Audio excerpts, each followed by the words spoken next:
అందరికీ నమస్కారం. My real సొసైటీకి స్వాగతం. ఈరోజు ఆంధ్రప్రదేశ్ రాజకీయాల్లో ఒక విచిత్రమైన పరిస్థితి కనిపిస్తోంది. 2 సభలు, 2 నాయకులు, కానీ బాధ్యతలు మాత్రం నక్కకి నాగలోకానికి ఉన్నంత తేడా కనిపిస్తుంది. అదేంటో ఇప్పుడు చూద్దాం. ఈ విశ్లేషణ చూడండి. జగన్మోహన్ రెడ్డి గారు శాసనసభకు రావడం లేదు. కారణం అడిగితే ప్రతిపక్ష హోదా లేదని సాకులు చెప్తారు. కానీ అదే సమయంలో శాసన మండలిలో పరిస్థితి వేరుగా ఉంది. బొత్స సత్యనారాయణ గారు ప్రతిరోజు సభకు హాజరవుతూ ఒక అసలైన ప్రతిపక్ష నాయకుడిలా బాధ్యతను నెరవేరుస్తున్నారు.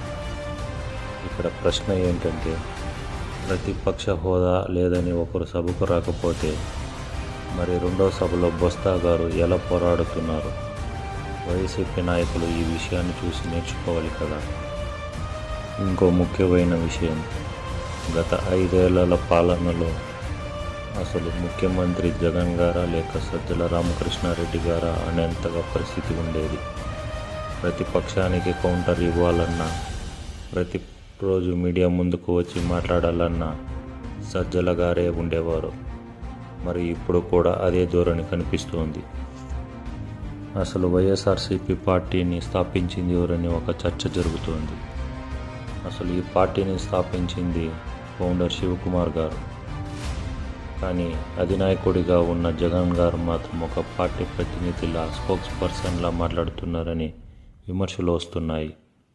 ఆయన చేతిలో ఎప్పుడు ఒక స్క్రిప్ట్ పేపర్ ఉంటుంది. అది చూసి చదవడమే తప్ప సొంత తెలివితేటలతో ప్రజల సమస్యల మీద మాట్లాడడం లేదని ప్రజలు అనుకుంటున్నారు.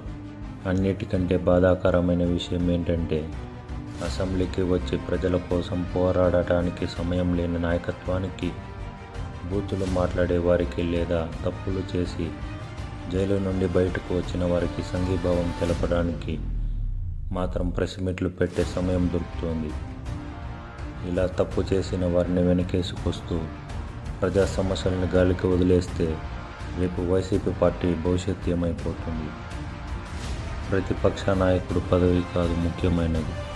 ప్రతిపక్ష పార్టీ నాయకుడిగా బాధ్యత తీసుకుని ప్రజా సమస్యలపై పోరాడడమే అసలైన నాయకత్వం. ఒక నియోజకవర్గానికి